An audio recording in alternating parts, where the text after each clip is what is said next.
Everyone, I think we will start again slowly, and the others will come in as they finish downstairs. This one is basically the scientific session of the General Assembly of EuroMarine, and we have the pleasure and the honor to have 4 great speakers for this session. And the roundtable for some of the discussions that I mentioned this morning will be very relevant and important to advance the EuroMarine research agenda. So we start the session with Stefan Ransford from the Potsdam Institute for Climate Impact Research, who is with us online. Stefan is the co-head of the research department on Earth system analysis of the Potsdam Institute for Climate Impact Research. And he's also professor of physics and the physics of the ocean. So he's, I think, a physical oceanographer as a background, and I would say a climate scientist. So very much looking forward to your talk, Stefan. Yeah, thank you very much. It's a pleasure to be there, even though only remotely, but we all have to save emissions, of course. And I want to talk about the physical ocean impacts from heating right up to tipping points. And I better launch right into it. I want to start by reminding you where we stand if we compare our present state of climate with the last 24,000 years since the last ice age. We've had 10,000 years of stable Holocene climate. We have left that now and are already outside the range of variability of the Holocene, and therefore the whole history of Homo sapiens civilization since we invented agriculture and settled down. We have benefited from that stable climate. We have now left into uncharted waters. And from that heating, 93% of the heat energy trapped additionally by the human-caused greenhouse gases has ended up in the ocean. Of course, not because the ocean has warmed more than the atmosphere, but because it has a much larger heat capacity accessible to heat storage.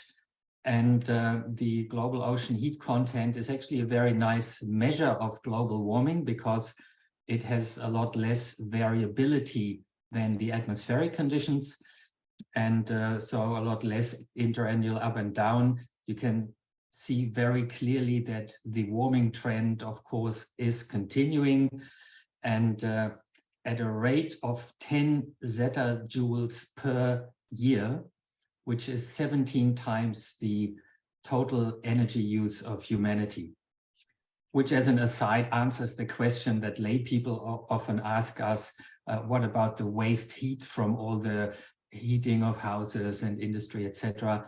That is maybe not entirely negligible, but it's very, very small compared to the heat added by the greenhouse gases that we have increased so much in the atmosphere. One consequence of the heating of the ocean is, of course, the melting of sea ice cover. Here we see it as it looked like up to around about the 1980s. And this is what it typically looks like now, both taken in the summer minimum in September. That image here is actually 2012, but recent years have been very similar to this. And I think probably all people in the room will still come to see this image when for the first time the Arctic Ocean will be pretty much devoid of sea ice in summer. Of course, in the polar night, in winter it returns, but it will really massively shake up the ocean ecosystem in the Arctic, and also changes the amount of sunlight that is reflected normally by the bright ice surface in summer, but now it goes right into the ocean. And that has climate repercussions also in mid-latitudes, especially also for the climate in Europe and the weather extremes we're witnessing in Europe. We can follow this with paleoclimatic proxy data for about 1,500 years back. And you can see pretty stable sea ice cover, maybe a little bit of increase, exactly as one would expect from the Earth orbital cycles that would see a warming, a cooling in the second half of the Holocene in high northern latitudes, and therefore slight increase in sea ice cover, but it then really starts to dive down with the beginning of human-caused warming, which is amplified in the Arctic by a factor of 3 to 4, partly because of the albedo effect, feedback, and several other factors. The direct observations are the blue dots here, and the red dashed line is the satellite observations since the 1970s. And you can see that we have lost about half the sea ice cover already in the last decades, and the thickness has also decreased by half. So in terms of the ice volume, only about a quarter is left of what it used to be until the 1970s. And my colleague, Markus Rex, who led this expedition across the North Pole, the Polarstern expedition, returned and told the media that we watched the ice dying. Now let's talk about another physical aspect of warming, that is the sea level rise. Here is the observational data since the year 1900, and we now know that sea level hasn't only risen by about 20 centimeters in the last 100 years or so, but the rise is accelerating exactly as expected, as predicted, because obviously the warmer it gets, the faster the ice melts, the continental ice we're now talking about, and also the thermal expansion starts at the surface and slowly penetrates into the deep ocean, and the warmer the surface gets, the faster the heat penetrates into the ocean. And therefore, we expect this acceleration of sea level rise, as is in fact observed. It's also seen just in the satellite data record. It has also a clear, significant acceleration of sea level rise visible now. And about half of that rise comes from thermal expansion, and the other half from continental ice melt from mountain glaciers and the ice sheets on Greenland and Antarctica. We can also look back at sea level, going back about 2,500 years here from the latest IPCC report. And there's been a little bit up and down by 10 centimeters or so in natural variations in the past, but we have never for thousands of years seen a rate of sea level rise and amount of sea level rise as we have seen in the last century, which is not surprising since we have seen an unprecedented warming in the last century. And this is a logical physical consequence of that. For the future, looking again at the IPCC report, we expect a rise, depending on these emission scenarios, of about 0.5 meter if we follow kind of Paris Agreement scenarios, the one at the bottom in blue there, or up to 1.50 meters if we follow high emission scenarios. But note the dashed and the dotted lines, they indicate a very large one-sided uncertainty towards much higher sea level rise, depending on mainly ice sheet instabilities in the Western Arctic ice sheet concerning the flow speed with which this ice sheet will go into the ocean. There is a significant risk where also paleoclimate evidence points towards that sea level could rise much faster than our current models capture. There is a big thing with sea level, and that is it will keep rising for thousands of years after we stabilize global temperature because of the very slow timescale of the big continental ice sheets to melt. And the IPCC numbers the the sea level rise commitment that we are causing now by the warming. For 1.5 degree warming, if we stay at that temperature level, eventually this will lead to 6 to 7 meters global sea level rise absolutely catastrophic for coastal cities. And for 2 degrees warming, we would end up 8 to 13 meters of rise as a long-term commitment. Just as a reminder, at the end of the last ice age, where I showed the temperature transition earlier on, about 6 or 7 degrees of a global temperature rise, sea level rose by 120 meters. That was 2/3 of the glacial ice mass is gone. We have 65 meters worth of sea level rise now sitting on Antarctica and Greenland in the form of continental ice. I want to talk about another impact of climate change on the ocean, and that is impact on the Atlantic overturning circulation, pictured here. If you look at a typical global temperature increase scenario, again, image that I took from the IPCC 6 assessment report for high warming scenarios, average over 5 climate models, you see that strong warming, Arctic amplification, amplification of the continental areas, and this very striking lack of warming, even cooling south of Greenland and Iceland, the so-called warming hole or cold blob. As a forecast, if you compare that to the observed temperature rise, then it actually looks very similar. The entire planet has warmed except for that region south of Greenland and Iceland. That's this area here that I'm talking about. And this is the trend since the year 1900. Let's look at the sea surface temperature trend since the beginning of the satellite data. This is what it looks like from the European Atlas of the Seas. And again, you see in a very striking way this cold blob in the northern Atlantic. And from the models, we know what causes this. It's a slowdown of the Atlantic overturning circulation, and it is unfolding as you can see it in the global climate models. That's because this overturning circulation transports a huge amount of heat into this particular region where it gives it off to the atmosphere, and the cold water then sinks down there. That's, of course, you all know this, the North Atlantic deep water formation region.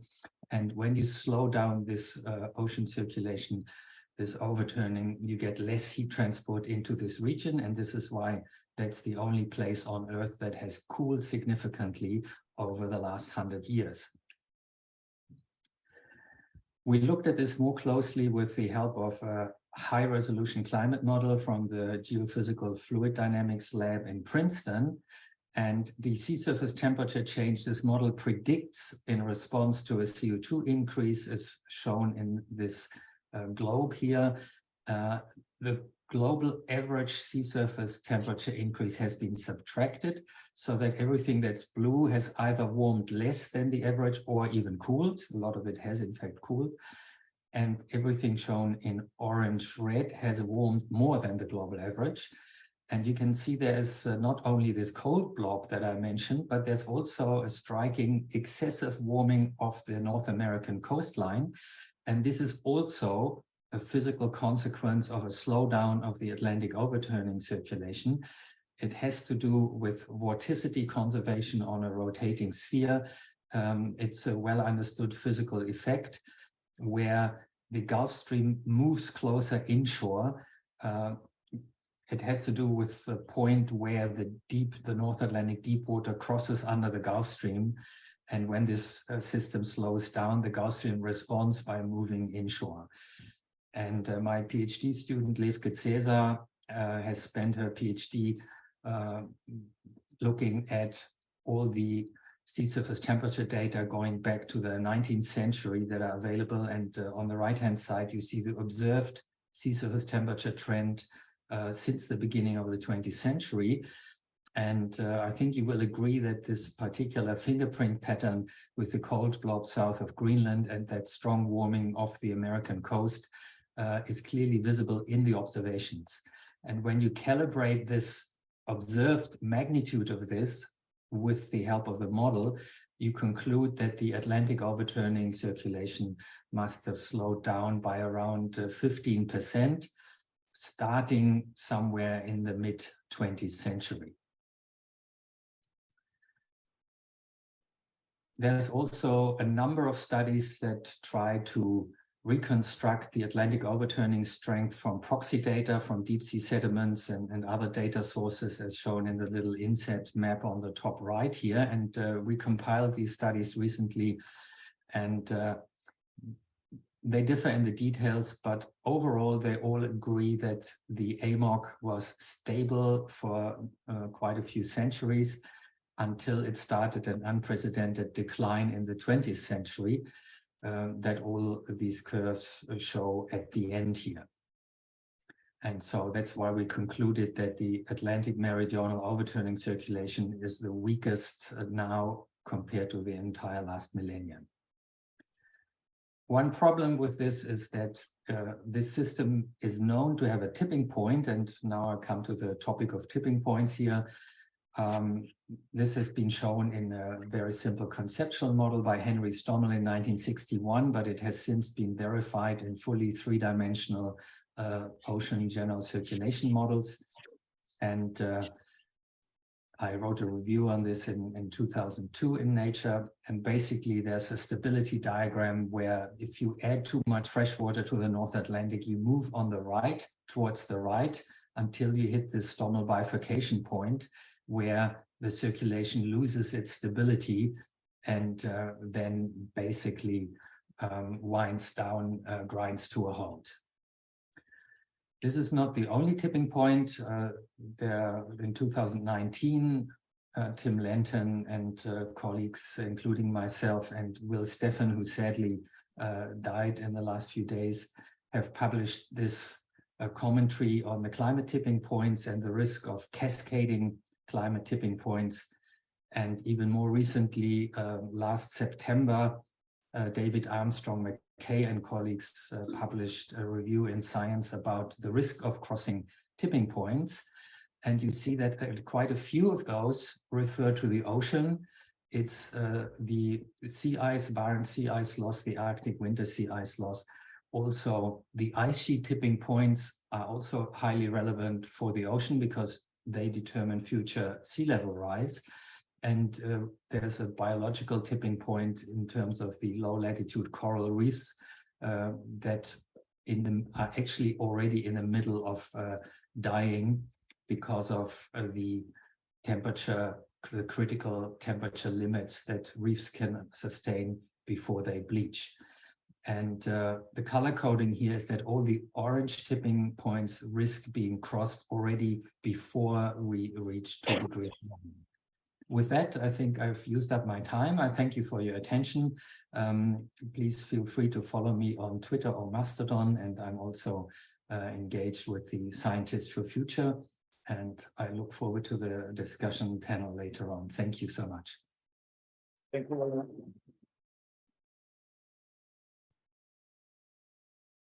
Thank you very much, Darwin. I think we have time for one, maximum two, maybe immediate questions before we move the rest of the questions to the moderation part, which will be actually moderated by Vanessa, that is here sitting with me. So are there questions for Stefan? I can, yeah, I can one from Isabel. Well, thank you for this presentation. My question is, what can we do about this? I mean, how much space do we still have to avoid some of these tipping points? Or should we just prepare to deal with the consequences?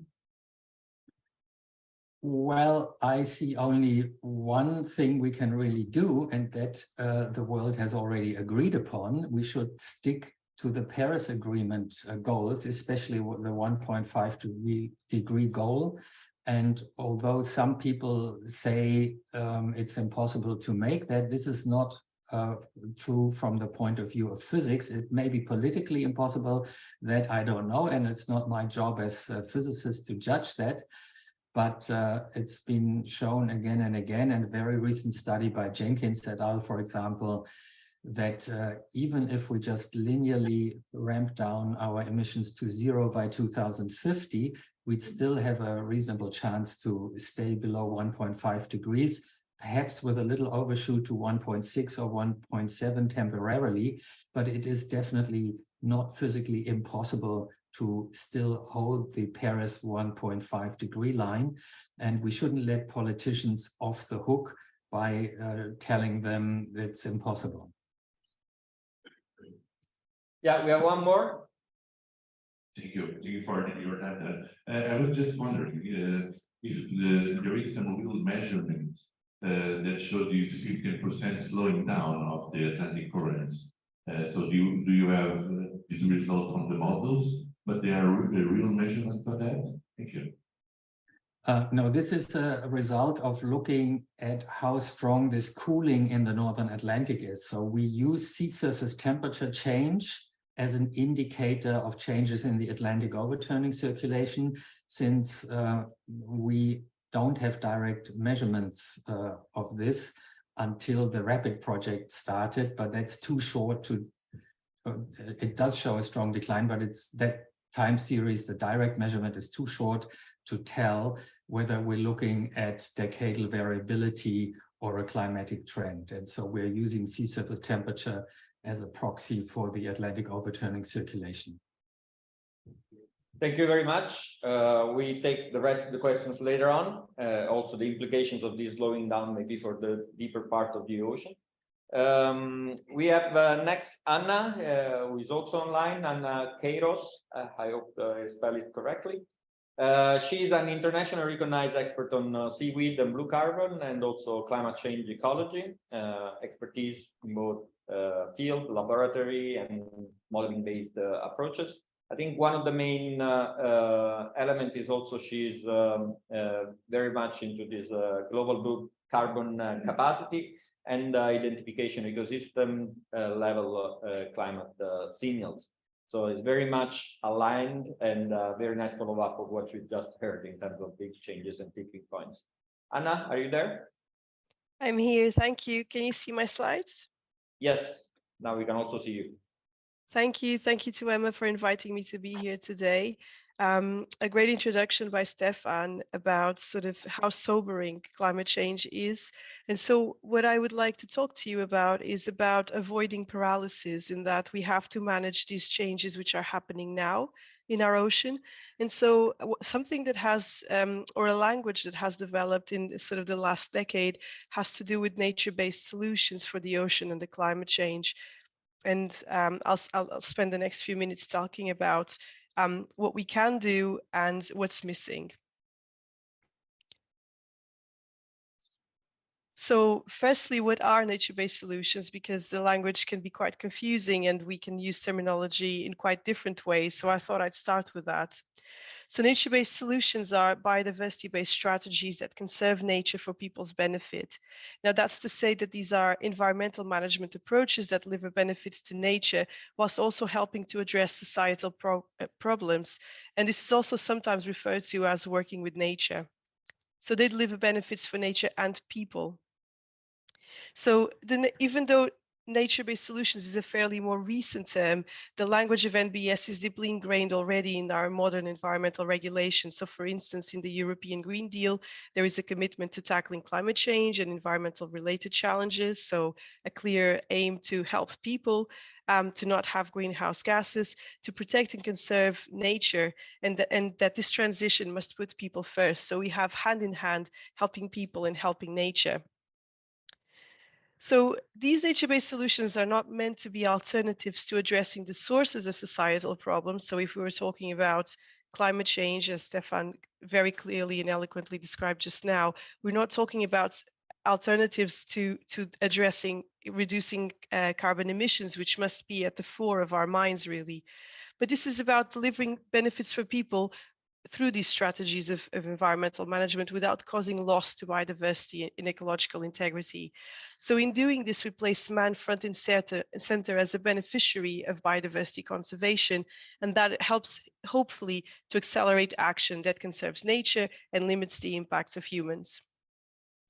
So what nature-based solutions are not are, for instance, for the ocean, approaches such as bio and geoengineering, which provide no tangible benefit to nature. They help people through management of nature, but they don't have a direct increase in benefits for nature.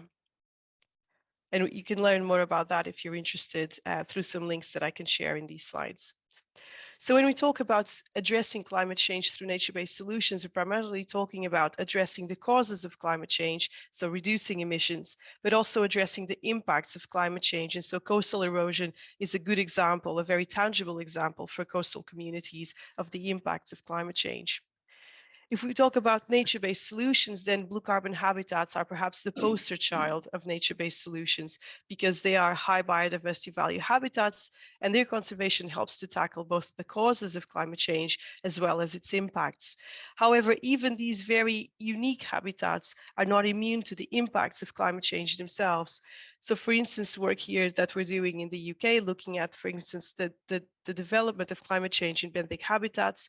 What you see there over time under two scenarios of global emissions, so lower emissions on the left and higher emissions on the right, you see that climate change hotspots emerge across most of the UK habitats as we move it towards the end of the 21st century, so between the present and then the end of the 21st century. And what you also see there is that our marine protected area network, so the purple lines, by the end of the century, most of them already co-occur in climate change hotspots. So these are areas where our ecosystems have shifted to beyond their natural variability. So they're in a different ecosystem state. Now, what you also see is that these changes are obviously not homogeneous, so they do not occur at the same pace and with the same magnitude everywhere, and also that they are dependent on the degree of climate change that we will indeed experience. And that is what we need to work with. So what nature-based solutions can do, or hopefully what they deliver, are strategies that help to support the natural distribution of climate resilience in natural habitats and also their adaptation potential. So in technical terms, what that means that they are spatial ocean management strategies that allow these ecosystems to stay within their current range of natural variability. And the three most direct ways through which we deliver this in the ocean are through climate resilient designs for conservation, restoration programs, but also harvesting programs, so our fisheries and our aquaculture. And we can act on this. We can act and we can create designs for these types of actions that are climate resilient, that are supporting the nature that underpins them, as well as the people that depend on them. So how can that work, and what is currently missing? So a key decision support tool when we think about the design of nature-based solutions for climate change is obviously ocean climate modeling. Ocean climate modeling allows us to assess and explore the implications of alternative possible futures. So for instance, they assess the potential degree of change in habitats and the different levels of global emissions. They also allow us to test out different designs for our area-based conservation measures, for our protected areas and for our closures, for instance, if we talk about fisheries. They allow us to test trade-offs between allocating space to these actions alongside other sectors of the blue economy. And because of that, they allow us also to test and develop buy-in from stakeholders during consultation that hopefully informs the co-design of these strategies. So we have good examples of how they can happen. So for instance, we are starting to design climate smart conservation networks, and these allow us to detect spatially discrete areas that allow for the sustainability of these natural habitats. And one of the things that has been recommended, for instance, is that we look not just at the horizontal distribution of species, but also their vertical distribution of species as they respond to climate change. And more broadly, when we think about the ocean management, we are starting to implement climate smart marine spatial planning. And we do that by trying to identify solutions for the climate smart co-location and spatial prioritization of sectors that includes and protects climate refugia and bright spots for species and habitats that underpin sectors directly reliant on them. So in this way, we hope to protect these species and these habitats, but also the industries that depend on them. Now, these are co-developed approaches. They need the buy-in from stakeholders and their inputs from the start, but they allow us to determine where these spatial management strategies might be effective despite regional climate change. And of course, these are short and mid-term solutions, because as Stefan showed, long-term climate change is indeed sobering. But they also allow us to identify opportunities. So they are essentially time-buying strategies that do not deter from the main aim of reducing emissions, but they allow us perhaps to deal with the impacts of climate change and promoting adaptation where we can for now, until we reach that point where we have indeed decarbonized our global economy. So several things are missing in our ability to deliver these nature-based solutions. And some of them requires a recognition that climate change is more than warming. So climate change is indeed a multidimensional process. We have different variables that express climate change trends: ocean warming, deoxygenation, changes in pH, changes in circulation, changes in productivity. And these changes don't all occur in the same way, with the same trends, or at the same pace.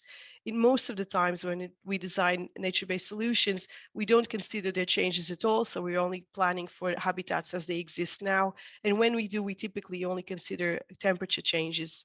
But as you can see, the patterns can be substantially more complex.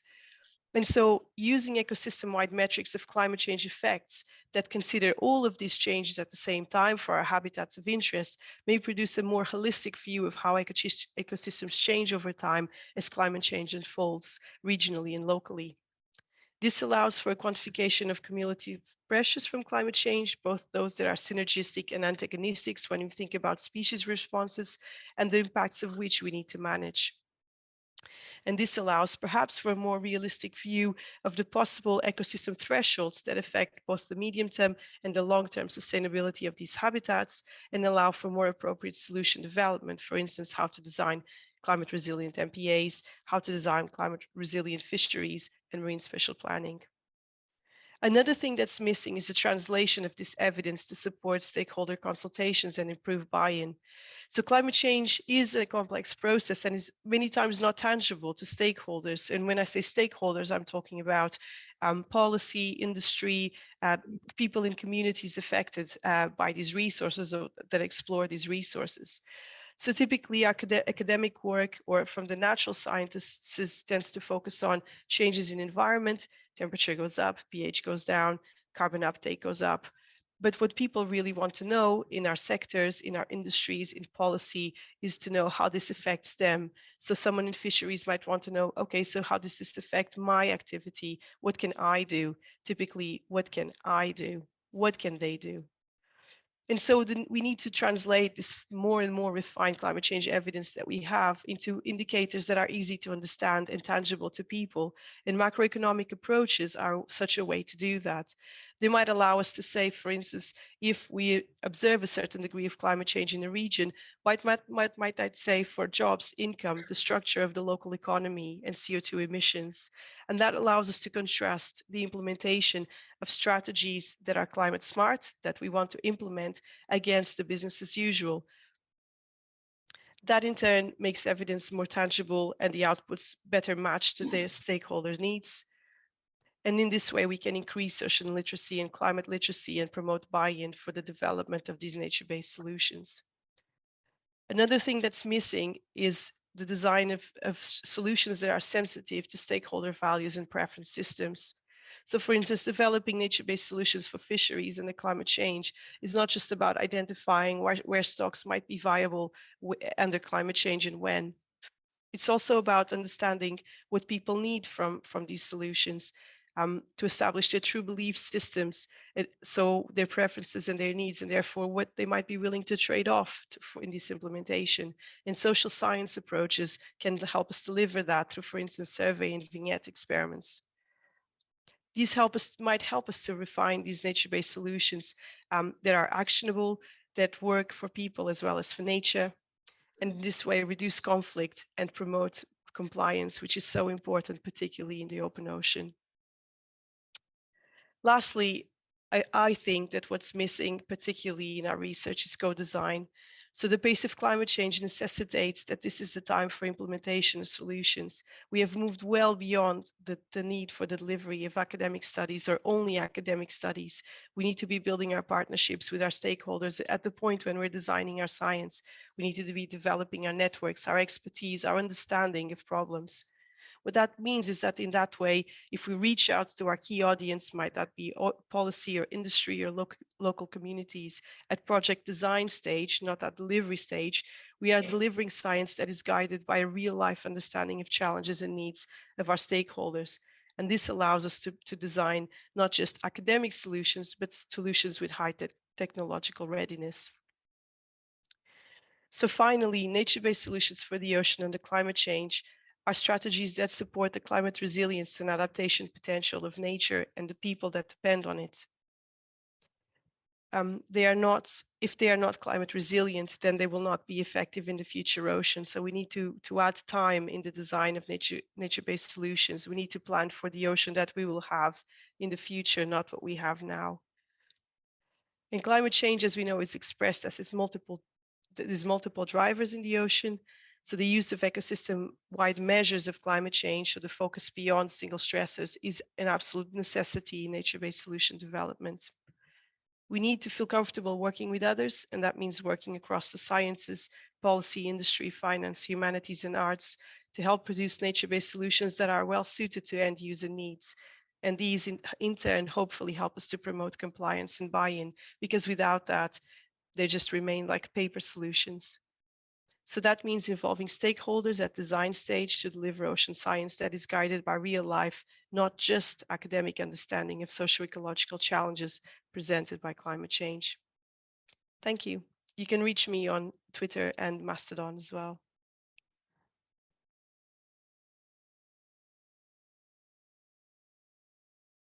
Thank you very much. Again, if there are one or two immediate questions, we try to answer them now. And we have one from the audience. Thank you very much, Anna. I was wondering about your considerations of global problems, which is a climate, which is a global problem versus local stakeholder interest. How do you resolve that the problem is not local per se in these trade-off discussions? Thank you. Yes, this is a typical challenge that we have to deal with. So climate change is indeed a global process, but it's also a global process expressed locally, and it affects people's lives very directly.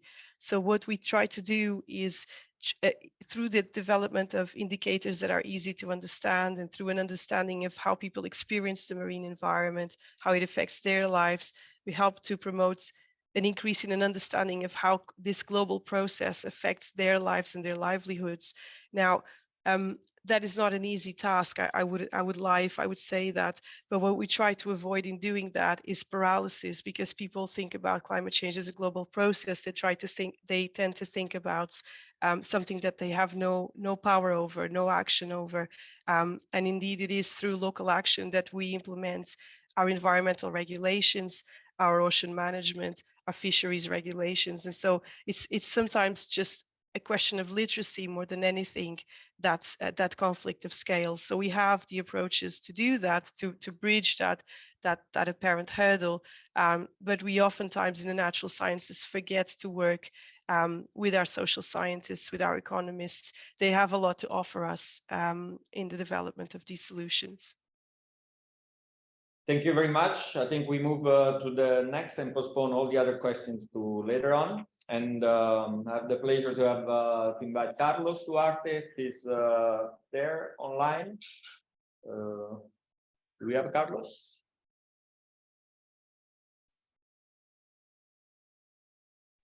Yes, you do. Hey, Carlos. Good to see you.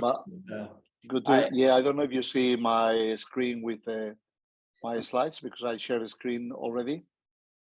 Yeah, you can share the screen. I mean, I don't think there is a need to introduce you, because I think you are well known here to the community, also a good friend of the past experience of EuroMarine in terms of EuroOcean. So I think you can just take your presentation. And Marve as well, they try to remind me, yes. Yeah, so I hope you see the slides now, and I was asked then to elaborate further on blue carbon, and Ana Queiroz has provided a very good introduction and detailed comments on nature-based solutions. So I'm going to go a bit more and give a complementary perspective on blue carbon and blue natural capital. But I'd like to start by framing this in the context of the long-term goal of the Paris Agreement, which is not only to achieve, to contain warming at a particular temperature, but also to then achieve climatic stability by achieving a balance between anthropogenic emission by sources and then removal by sinks of greenhouse gases by the second half of the 21st century, which is Article 4. So in fact, what this amounts to is to achieve a circular carbon economy in the way we manage carbon. What this will do is to mimic the way that nature works. So over the last nearly 1 million years, then climatic stability has been achieved by a closed loop, which is the global carbon cycle, by which biology removes about 700 petagrams of carbon dioxide per year from the atmosphere, mostly through photosynthesis, which supports all of the processes that maintain life, and then eventually returns the carbon to the atmosphere when the energy is released through respiratory processes and carbon dioxide is released. So this is a circular economy of carbon, and then we need to assess how are we going to achieve that circular economy. And then in 2020, then my colleague Bill McDonough and I introduced this framework, which seems quite busy, on a circular carbon economy in the context of the G20. And then we looked at society as activating two cycles, not just one natural cycle, but what we call the technical carbon cycle in the technosphere and the biological cycle of carbon in the biosphere. And it is important to consider the technosphere because in 2021, there was an important milestone in human history, is that for the first time, the mass of human-built objects exceeded the mass of living creatures on the planet. So the technosphere is also a big component of now the planet, and we need to manage carbon both in the technosphere and the biosphere. So the way to achieve the circular carbon economy is to reduce emissions by various options, then to reuse and recycle carbon dioxide, and there's increasing pathways to do that, and use carbon dioxide as a material in different products. But also then we need to remove carbon dioxide that's already in excess in the biosphere. And we can do that through two components. One is technical fixes to remove carbon dioxide, and the other one is nature-based solutions, which is having nature help us in achieve this removal. So if we now zoom on nature-based solutions, and there's both land and oceans there, then we define this as an approach to decarbonize the atmosphere by recarbonizing the biosphere and increasing the pool of living carbon. So basically, the consequence of nature-based solutions is that we also restore the abundance of life on land and oceans. And at this point, it is about increasing the natural capital that we have lost both on land and ocean.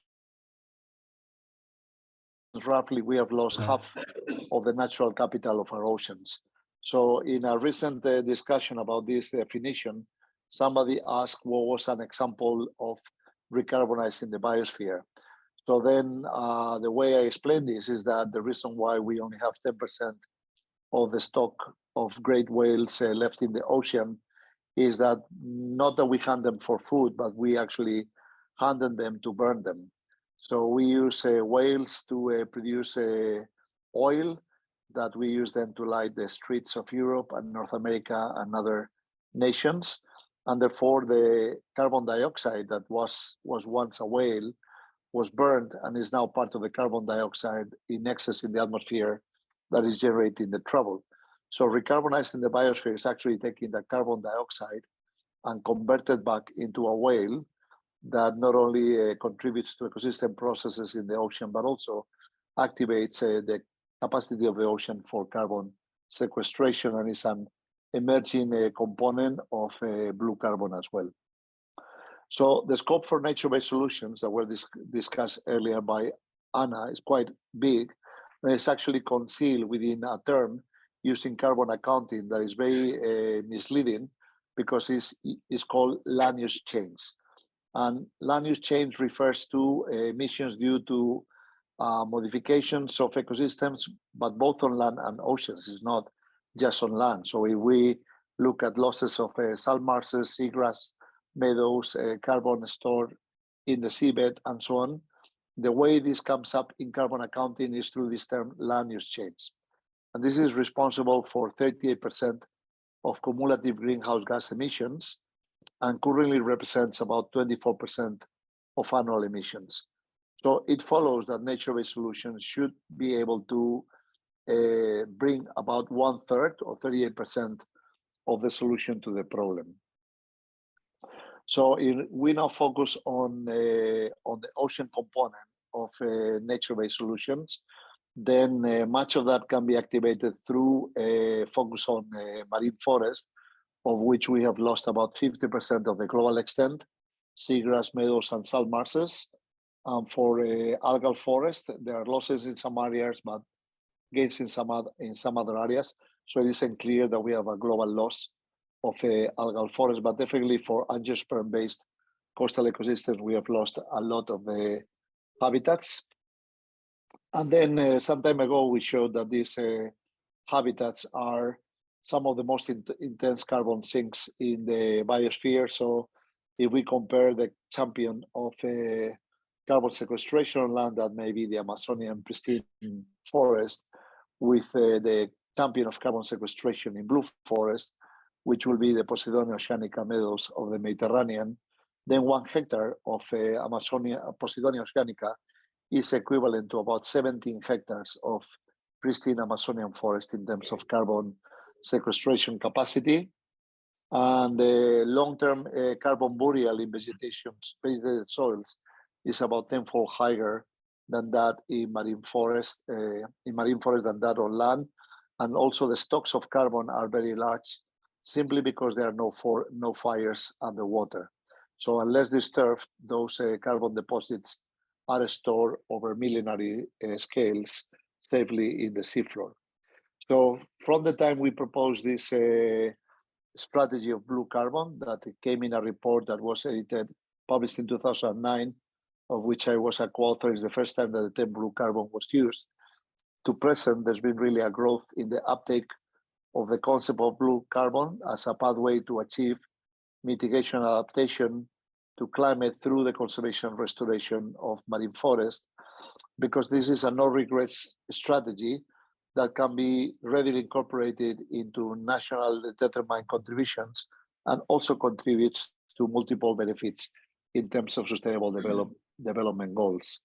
So we published 2 years ago an assessment of the summary of the loss rates, the carbon stocks, and the fluxes of greenhouses that can be avoided or even recovered by either avoiding further losses of blue forest or restoring blue forest that have been lost.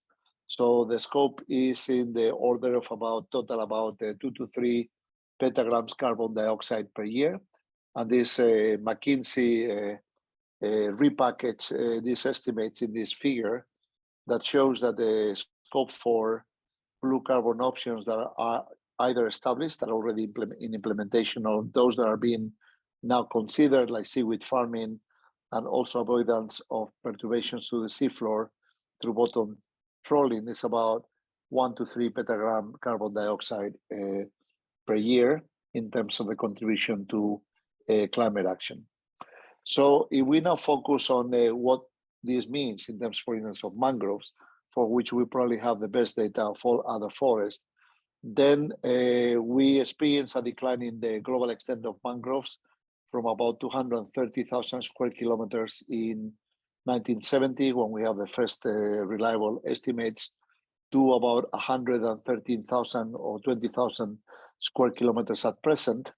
But if we focus on the timeline, we can see that there's been a slowing down of losses, which were about 10 times faster than the average growth rate of tropical forests.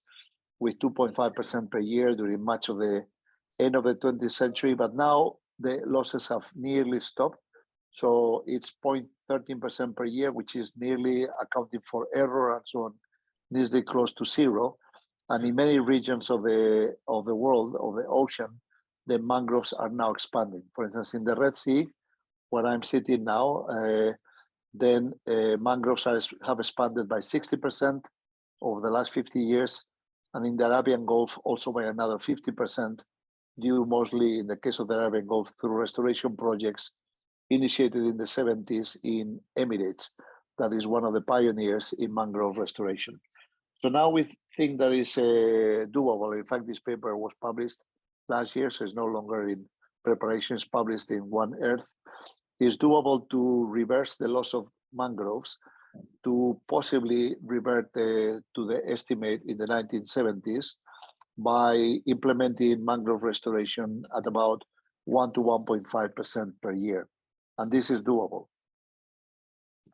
So blue carbon is not only a strategy that contributes to climate action, but it is a value-adding strategy because it generates benefits across multiple sustainable development goals. It improves biodiversity on the ocean, but also on land, because blue carbon habitats, particularly the ones with emerged canopies, like salt marshes and mangroves, are important habitats for birds and other animals. In the case of the Sundarbans mangrove forest in Pakistan and India, is home to the Royal Bengal tiger, and therefore it also contributes to improve life on land, improve clean water and sanitation. Seagrasses have an important role in avoiding pathogens in the ocean and diarrheic diseases in developing nations. It also contributes to food security by contributing to regenerate and maintain fish stocks and many other SDGs. So in fact, an important development in this conversation that links again climate and biodiversity was the outcome of the Kunming-Montreal Biodiversity, the COP15 in Montreal, which is the Kunming-Montreal Biodiversity Framework, that calls to minimize the impact of climate change on ecosystems through maximizing the delivery of nature-based solutions. And in terms of the ocean, that is blue carbon options, because they contribute to climate action, but also they contribute to meet the biodiversity goals of the framework, which include to stop biodiversity losses by 2030, to protect 30% of land and ocean by 2030, and also to restore 30% of degraded habitats by 2030. So implementing this and blue carbon are actually consistent and mutually coherent, and that links the actions required to achieve our climate goals under the Paris Agreement with the action required to achieve our goals under the Kunming-Montreal Biodiversity Framework. So in fact, as I mentioned earlier, what we're doing is not only to remove carbon, but we are rebuilding natural capital, which are the components of ecosystems, in this case, marine ecosystems, that support the ecosystem processes upon which the well-being of humans depend. And in fact, just tomorrow, this book that I edited called Blue Natural Capital is going to be presented in Vancouver, where the Impact 5 conference looking at global progress on marine protected areas is going to start tomorrow. So I think it's very important that we don't think only about carbon when we think about restoring blue carbon habitats, but we really think about the more encompassing concept of blue natural capital, because also one important development in the Kunming-Montreal Biodiversity Framework is that it calls for nations to engage with the private sectors, particularly companies that operate across borders, for them to disclose what impacts their activities have on biodiversity, not only the direct impacts, but also all of their supply and value chains, how they affect biodiversity, and also demand from them actions to contribute to achieve the goals by mitigating their impacts on biodiversity. I think this is opening the door to biodiversity credits and to have the private sector contribute to deliver biodiversity goals in the same way that they are contributing to the carbon neutrality pledges to achieve our climate goals. And those credits, biodiversity and carbon, need to be bundled into natural capital credits, which in the case of the ocean will be blue natural capital. So that's all that I wanted to share, and I'll be happy to take questions on the Thank you. discussion session that we have later on. Thank you. Thank you very much. Yeah, as before, I'll take one or two questions immediately after the talk. I can start maybe with one. You probably are familiar with the latest IPCC report on climate mitigations, where they talk about blue carbon as well. If I remember correctly, the assessment there is that the capacity, the mitigation capacity, is considered low. But what you tell us is basically that actually the capacity is quite high. So there is a mismatch maybe between what we have been delivering so far and what the IPCC has been reporting on. Or what do you think about it? Well, the IPCC is a review body that reviews the most recent literature. And in fact, they have a cutoff date on the literature they can incorporate, so they cannot encompass and address the more recent literature. So it is an incremental process. And in the case of blue carbon, we have very good inventories of the global extent of mangroves. We have now a baseline for the global extent of salt marshes, but we don't have an historical baseline. And where we are really at a loss is on the extent of seagrass meadows.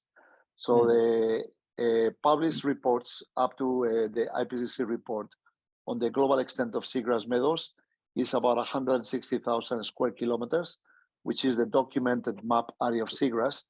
But just last year, in November, we published a paper that was actually presented in COP27, where we presented the discovery of the largest seagrass ecosystem in the world in the Bahamas.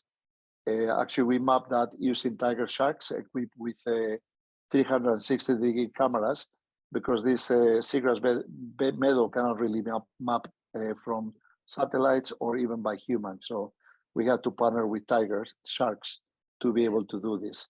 So just to put it in context, I mentioned that the map area up to last year was 160,000 square kilometers.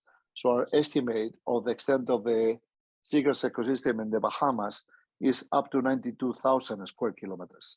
So that means that we add 60% to the global extent of seagrass meadows, and therefore we add significantly to the global stock of carbon and the potential of blue carbon based on seagrass meadows. And I believe there's probably another 100,000 square kilometers of seagrass meadows waiting to be discovered. So I think that's if the IPCC report would have to have a cutoff date on this year, they will probably have slightly different conclusion. Yeah, or we can say that good news ahead of us for the next IPCC report. So more questions before we move to the next speaker, and then we have a deeper discussion in the moderation part. Yeah, I'll thank you for now, and then we move on with Joao that will talk about marine litter. I'm trying to look at the title, Interface between Marine Invasion and Marine Debris. And Joao is here, so I suppose you also have control on your presentation. I don't. You don't? I do. Yes.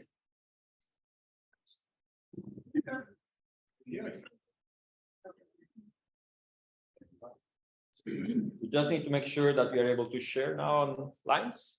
Yeah. So I share with you. Yeah. One slide back. Yes. Yes. So thanks everyone. I would like to start by thanking EuroMarine for this very kind invitation. So I'm a marine ecologist. I'm actually now based in Madeira Island. And you must be confused by my first slide, showing or illustrating my first slide with a soccer ball. Although I'm from Madeira Island, I'm not be talking about Cristiano Ronaldo. So we have been doing some work on this topic in Madeira. about the interface between marine debris and invasive species.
Sorry. Okay. So at the same time, also invasive species is a leading cause of biodiversity loss globally.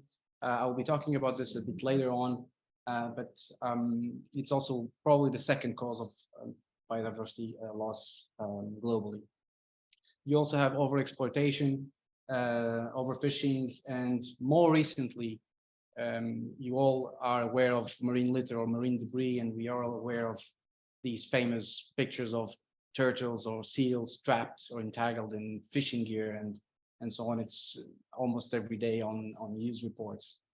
So it's becoming also a threat to marine biodiversity.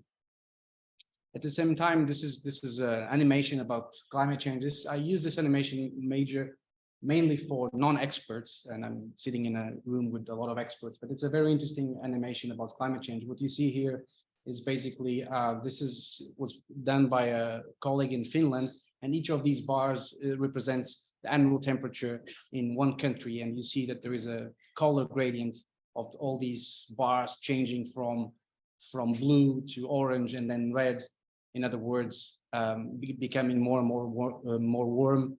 This is 100 years of data collected by NASA, and you can see also on the top right corner the global tendency of this change. So it's a very impressive picture of the planet becoming more and more red. And this climate change is also amplifying these major threats that I just mentioned. So what is an invasive species and what is a non-indigenous species? We have many synonyms of these terminology. There are many papers about invasion terminology, and there is no consensus among the scientific community, including myself. But you know about all these terms: exotic, introduced, alien, invasive. I personally like the non-indigenous species definition. It's because it's more broad. The theory says that a non-indigenous species is a species that was moved outside their normal geographic range via human action, regardless their eventual impact in the native ecosystem. So how are these invasive species being transported in the globe? There are more than 30 identified vectors of introducing species globally, but by far shipping is the most relevant and the most significant. So you can see here the figure by a colleague in 2020 and 10, that shows the complex network of global cargo ship movements. And you can see in yellow the most significant route, which collides with the Suez Canal, the Panama Canal, and also the Kiel Canal. So within this vector, hull fouling is the most significant vector. And if you think about a Coca-Cola bottle in the middle of the ocean for 2 months, you'll see that a biological community will grow on this bottle. Think about the same analogy in a ship or in the hull of this ship, but it's a much larger habitat. And this ship is coming from a different port to another port, and then introduces a community or a species. Also, in the shipping vector of introducing species, ballast water is also very significant.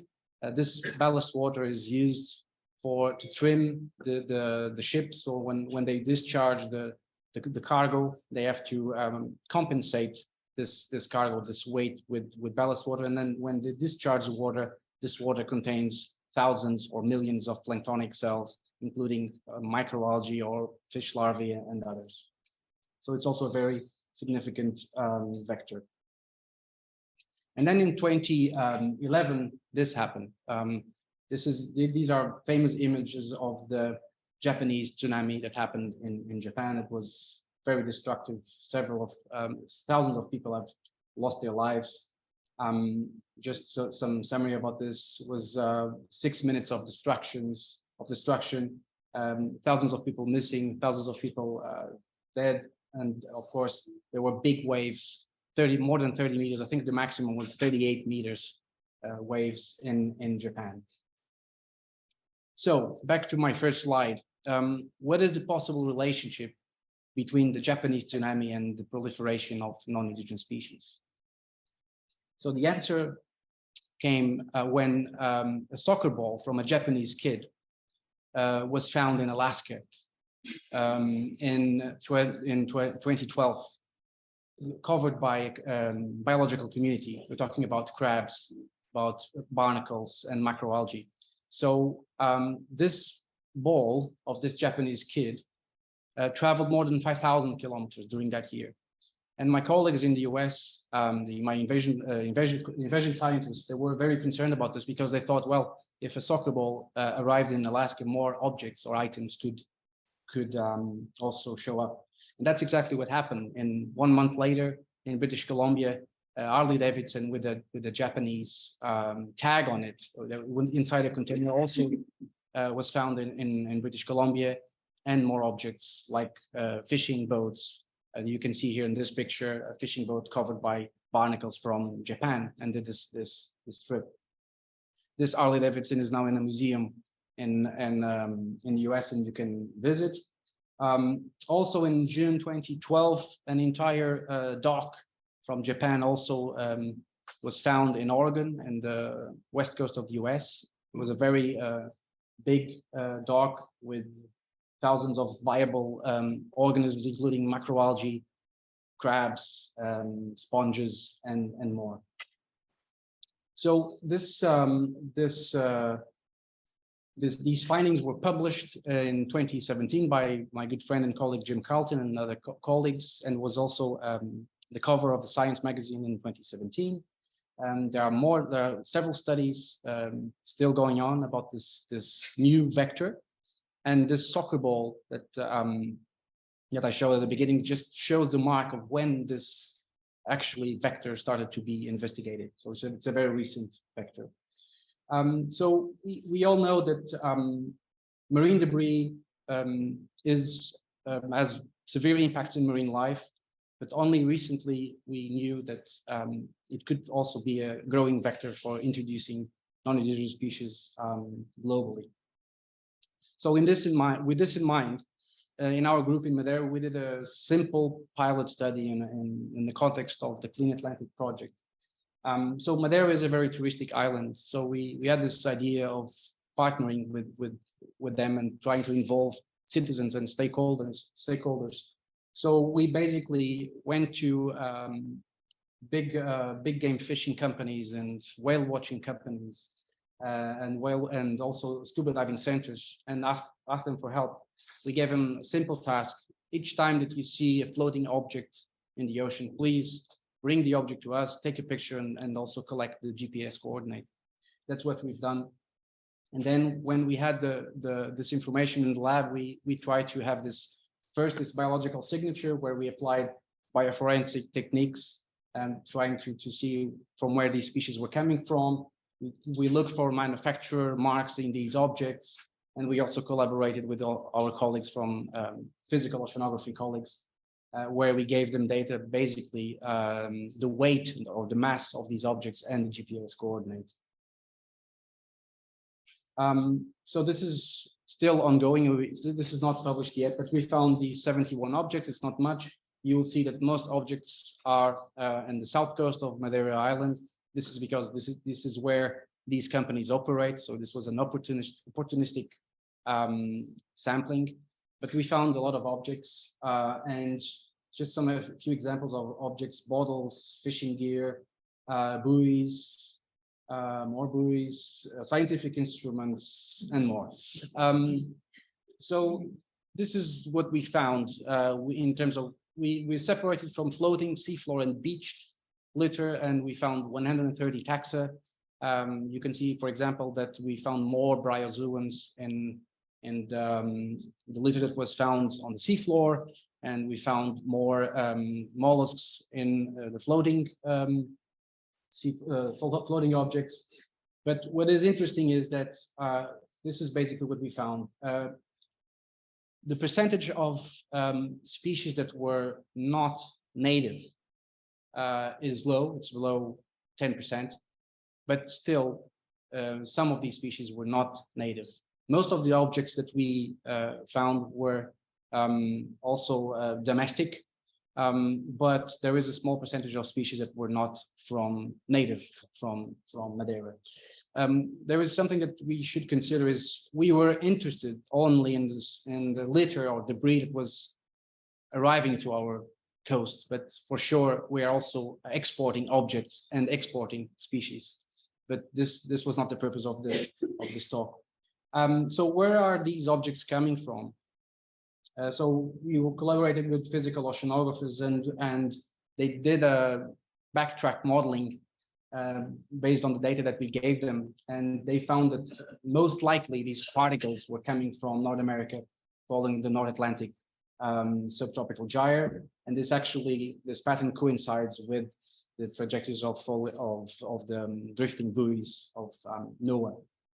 So the main conclusions of this small pilot that we are almost publishing is that although with minor percentages we found non-native species colonizing marine debris in Madeira waters, which tells us that it's a viable vector for introducing species in the region. We found more invasive species in floating debris than seafloor, and followed by beach debris. And the modeling says that most likely these objects are coming from North America, following the North Atlantic subtropical gyre. Finally, we wanted to go global with this, and we now have a couple of computer scientists in our group, and we are building this DENIS or Denise database, which is a global database on marine debris and non-indigenous species. This idea came from actually the ICES group, which I'm now the new chair of the invasive species working group on ICES. And what we want to do, we are partnering with the Marine Litter group as well. And what we want to do is to build this database. It's basically a website where any user can go online and introduce what kind of debris they found and what species colonizing this debris were actually present in these objects. And we are still in testing phase. We are already tested internally in my team, and now we have shared this with a few colleagues in the US, and we expect to launch this in May 2023 at the time of the International Conference of Marine Bioinvasions that will be held in Baltimore. And with that, I thank you.